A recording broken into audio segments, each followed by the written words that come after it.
आज जो है हमको क्या पढ़ना है 7C। तो यहाँ पर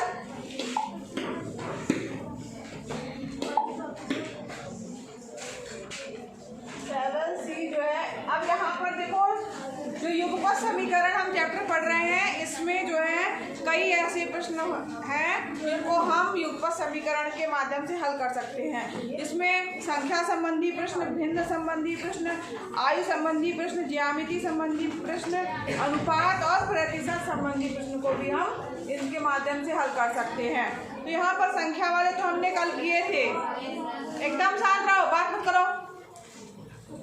संख्या वाले प्रश्न जो है वो 7B में हमने किए हैं। आज जो है वो हम करेंगे भिन्न वाले प्रश्न, कि भिन्न वाले अगर प्रश्न है भिन्न संबंधी प्रश्न तो उनको हम कैसे हल करेंगे।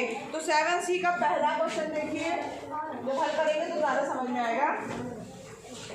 यदि किसी भिन्न के अंश और हर दोनों में 1 जोड़ दिया जाए तो वह 2/3 के बराबर हो जाती है, और यदि अंश और हर दोनों में से 2 घटा दिया जाए तो वह 1/3 के बराबर हो जाती है।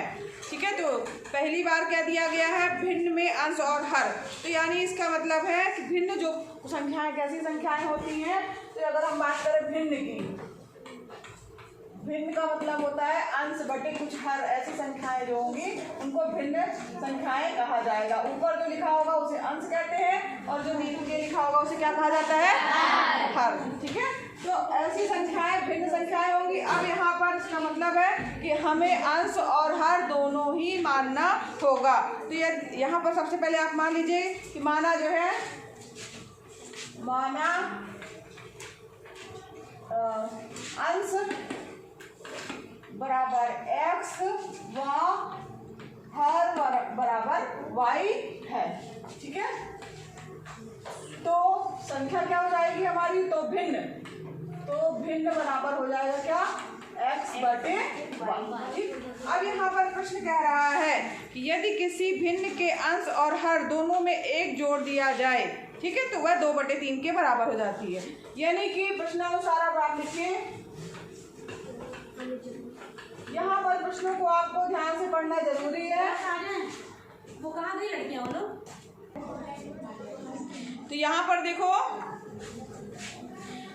अंश और हर दोनों में 1 जोड़ दिया जाए तो 2/3 के बराबर हो जाती है। तो अंश और हर है ना, यहाँ प्रश्नानुसार x y, इसमें अंश और हर में क्या जोड़ दिया जाए, 1, इसके बराबर हो जाती है 2/3 की। यही दिया है ना प्रश्न में, अंश और हर में हमने 1 जोड़ दिया तो वह संख्या हमारी 2/3 के बराबर हो जाती है। अब यहाँ पर आप क्या कर दीजिए, क्रॉस मल्टीप्लाई कर दीजिए।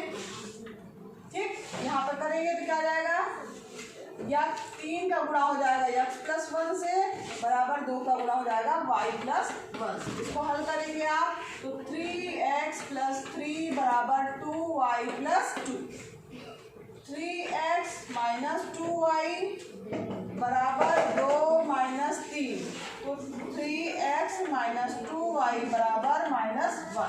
तो यहाँ पर देखिए 3x - 2y = -1, ये आपका क्या हो गया, समीकरण नंबर 1। यानी हमारे पास में जो युगपत समीकरण है उसका एक समीकरण हमें मिल गया। ऐसे प्रश्न जो भी होंगे उसमें 2 कथन दिए होंगे जिससे हमें 2 समीकरण प्राप्त होंगे और उनको आप विलोपन विधि से हल करेंगे। अब आगे प्रश्न में पढ़िए, यहाँ तक सबको समझ में आ गया?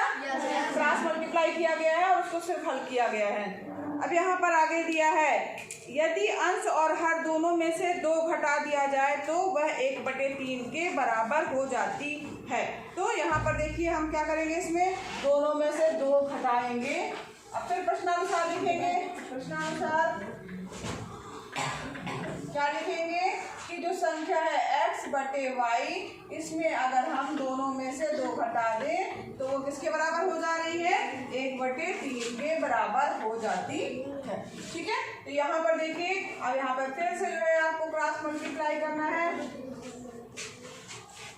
जो हमारी भिन्न है x/y, इसमें 2 घटा दिया जाए तो वह 1/3 के जो है वो बराबर हो गई। अब इसके बाद जो है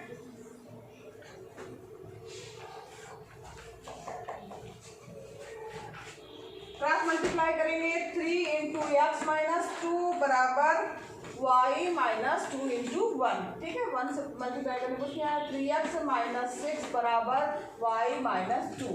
तो 3x माइनस वाई बराबर 6 माइनस 2, 3x माइनस वाई बराबर 4, ठीक है। हमारे पास समीकरण नंबर 2 आ गया। पहला समीकरण क्या आ गया, 3x minus 2y equal to -1, दूसरा आ गया 3x minus Y equal to 4, ठीक। अब यहाँ पर दो समीकरण आपको प्राप्त हो गए हैं। अब इसमें से हमें देखना है कि अगर एक जैसे पद हैं तो हमें मल्टीप्लाई करने की जरूरत नहीं। यहाँ पे भी 3x दिख रहा है, यहाँ पर भी 3x दिख रहा है। तब इसमें आपको करना क्या है, क्योंकि दोनों तरफ प्लस है तो क्या करेंगे, वेरी गुड। तो यहाँ पर क्या करेंगे, समीकरण 1 में 2 को घटाने पर, समीकरण 1 में 2 को घटाने पर यहाँ एक चीज का ध्यान दीजिएगा, चाहे 1 में 2 को घटाइए या 2 में 1 को घटाइए, कोई फर्क नहीं पड़ेगा, आंसर आपका वही आएगा। तो यहाँ पर 3x माइनस 2y बराबर -1 और यहाँ पर दिया है 3x minus Y equal to 4। अब हम घटा रहे हैं तो यहाँ प्लस का चिन्ह माइनस हो जाएगा, माइनस का है तो प्लस हो जाएगा, प्लस है तो माइनस हो जाएगा। 3x से 3x कैंसिल हो जाएगा, -2y प्लस वाई क्या हो जाएगा, -y बराबर -4 और -1 कितना हो जाएगा, -5, ठीक है। तो यहाँ पर -5 हो गया तो y इक्वल टू क्या हो जाएगा आपका 5। तो यहाँ पर हमें क्या प्राप्त हो गया, y इक्वल टू 5। अब यहाँ पर कोई भी यहाँ पर अब इस y का मान किसी भी समीकरण में रख के जो है x का मान ज्ञात कर सकते हैं। तो y इक्वल समीकरण 1 में, इसके आगे लिखिएगा, समीकरण 1 में y का मान रखने पर, अब यहाँ पर रख दीजिए मान समीकरण 1 में, तो 3x माइनस 2 गुणे 5 बराबर -1, 3x माइनस 10 बराबर -1। तो यहाँ पर आ जाएगा आपका 3x बराबर 9 माइनस 1, सॉरी 10 माइनस 1,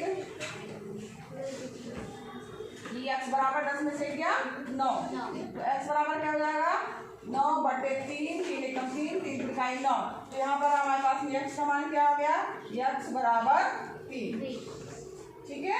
यहाँ पर x का मान आ गया, y का मान ज्ञात हो गया है। अब प्रश्न में दिया है वह भिन्न बताइए, तो वह भिन्न क्या हो जाएगी आपकी x/y, ठीक। यहाँ पर देखिए, इसको मिटा दे रहे, ऊपर लिख रहा है थोड़ा सा। इसके बाद आंसर आप अलग से लिखिएगा, अतः भिन्न